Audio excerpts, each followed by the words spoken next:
Hello everyone, this is Dr. Ahmed Ergin from SUGARMDs. Today the topic is, what is my blood sugar goal? Again, this is a common question we get and we are going to address it today.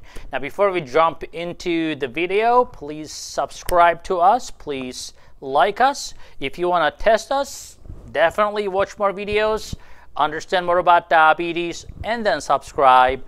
And once we get to 30,000 subscribers, we are going to start making patient cases from real life. Then it's going to be really interesting. So we really need to get to 30,000 subscribers, get us there, and let's move on for the real deal now. So what is my blood sugar goal?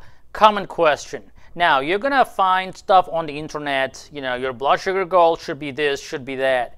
The problem with that, when you say my, when you say mine, then everything changes. The general guidelines are there, and I'll talk to you about general guidelines, and I'll tell you how your situation can be different, and I will divide patient groups according to certain characteristics. Now, you can decide what characteristics you have and what goal you should have for you as a person, because I'm not going to give one single number that can fit everyone.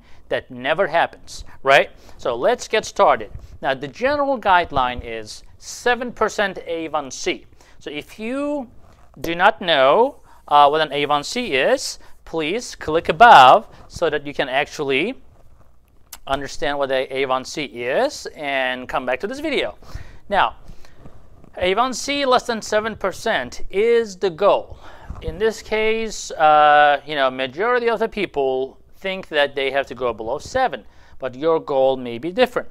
And then to get to 7% A1C, let's talk about this. How do you really get to 7% A1C, that magic number that everybody wants? Although, as I said, your goal could be 6% or even 8%, depending on what type of person or patient you are.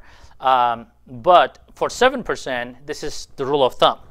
If you're less than 130 before meals consistently, and you're less than 180 1 to 2 hours after meals, then you are going to be at 7%. Why do I say that? Because 7%, like we discussed in the A1C video, that percentage, 7%, equals to an average blood sugar number. So 7% in this case is 150 milligram per deciliter. And to achieve 150 milligram per deciliter, without having severe fluctuations, less than 130 before eating, less than 180 after eating, you can get to 7%. So, or below. Now, A1C is not the greatest tool because it doesn't really tell you highs and lows. It just tells you the average. So you can still get to 7% if your blood sugars are 50 and 250 every time and you're a roller coaster. You can still get down to 7%. That doesn't mean that you're doing really well. But the bottom line is 7% is a common goal. Less than 130 before meals, less than 180 is a common goal for most patients.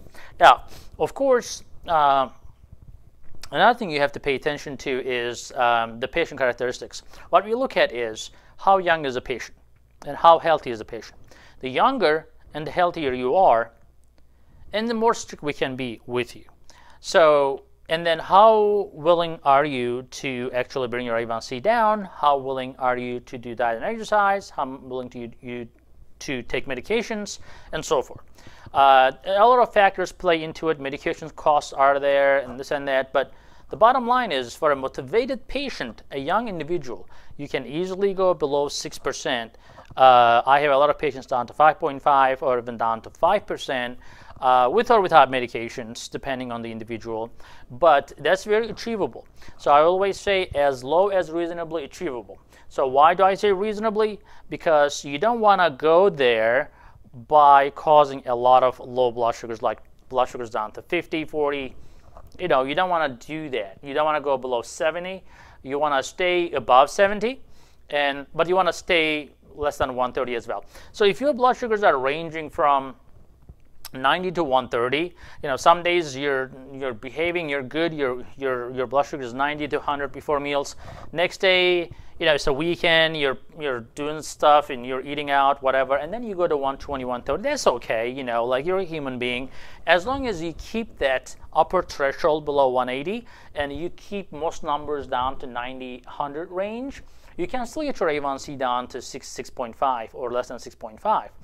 So again, it's all about the average numbers, right? So, and then your blood sugar, how much you spike, also determines it. So I generally recommend checking blood sugars after meals sometimes as well to make sure that you are staying below 180. Now, if you want to really go down to 6%, 6.5 or 6% or below, you want to go below 160, 150 after meals, then you are really going to be able to achieve that A1C level. So, like for example, another question is, what should my blood sugar be at bedtime? Now that depends on what medication you're on typically, but I would suggest being below 150 is a general rule of thumb, because bedtime is not necessarily after dinner. So even if after dinner you're, let's say, 170 or so, you should be able to go down to 150 before bedtime. So what ends up happening is a lot of people start eating snacks and fruits and stuff like that while watching TV, God knows. And then their blood sugar starts climbing. So although they didn't have a big dinner, but these snacks carry them up to 200 at night. And then sometimes if they're having fatty snacks, that may affect the morning blood sugars as well. And then that becomes a constant problem. So that's why people will say, why my blood sugar is in the morning fluctuating so much, because those snacks, those, the dinners that you're eating, the fat content in them can be a big major factor. Let's talk about older individuals or individuals with more problems, such as people with chronic kidney disease, people with liver disease. We are more careful with them just because they tend to have more susceptibility to low blood sugars. And these people are typically have been diabetic for 15, 20 or more years, and then they are on multiple medications, multiple insulins, and they're more on the older age, especially if somebody is like 75 plus, 80 plus, they do not respond well to low blood sugar problem. And they may be alone, they may not fix it themselves, so they're more at risk. So for those people, we relax the blood sugar goals and we tell them, look, basically, yes, you have a chronic kidney disease, but you have a lot of other problems. We actually look at the patient, what are we looking here, how many years this patient may have, let's say 5, 10 years, all these chronic problems, and we don't foresee any major problems from a slightly high blood sugars, but we see more harm from a very strict blood sugar control. And there have been a lot of studies about this, when they try to bring these older frail patients down to a very tight blood sugar control, they actually end up dying more, typically. So that's why we are easy on them. We tell them, okay, your blood sugar goal is not, let's say 8% A1C. We can live with that. If your blood sugar is less than 150 in the morning, I can live with that. You can live with that. Especially if they didn't have, major complications so far. Some people are resistant to complications of diabetes for an unknown reason. They have been, let's say 7, 8% in their entire life for 20 years, and now they don't really have much of anything going on. They have a good kidney function, that's another factor, when we look at people. So they've been diabetic for 20 years and they don't have any eye disease, no kidney disease, no heart disease. Obviously, some people are reacting differently to high blood sugars. And I look at them, look, you're already 75, you don't have any complications, you've been diabetic for 20 years. Well, let's just relax, because this is, you don't really have to kill yourself to go down to 6%, because going down to 6% sometimes can kill you way faster than if you were up to 7.5 or 8% A1C. So it is an art. We look at our patient, we look at what's the best thing for them. What is best thing for a patient can be different from the patient standpoint, because the doctors go to school for that. So the same thing when I take my car to a mechanic, what I think best for my car is totally different than what a mechanic thinks is best for my car. So as a result, you sometimes trust a professional opinion to save yourself some time and harm. So as I said, older people, less stringent, 8% A1C, less than 150 in the morning is fine. Less than, I would say, 200 at bedtime is okay for those older people. But for younger people who have been newly diagnosed, go as low as you can. 4.5% A1C, go for it. It's just that you have to be careful about what you're doing to get there. If you're doing this with diet and lifestyle, great. But sometimes people will come to me and they say, oh, my blood sugar is 120. That's horrible. What am I going to do? I'm like, look, 120 is not bad, and you're dieting and exercising, you're doing everything.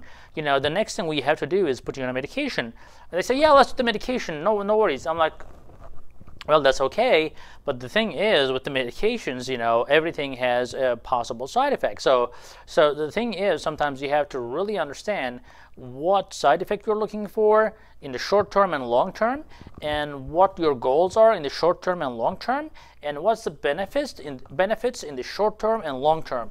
These are the things that a lot of patients don't understand. They just get stuck on their number, whatever they think is best in their mind. But I think you should really provide good source of information and have a good discussion with your doctor. Now at SUGARMDs, we provide you all that. We're always staying in touch with you with texting, emailing, so you don't have to make a decision on the spot. We do virtual appointments, so we can see on the video, we can talk to you, we can text with you.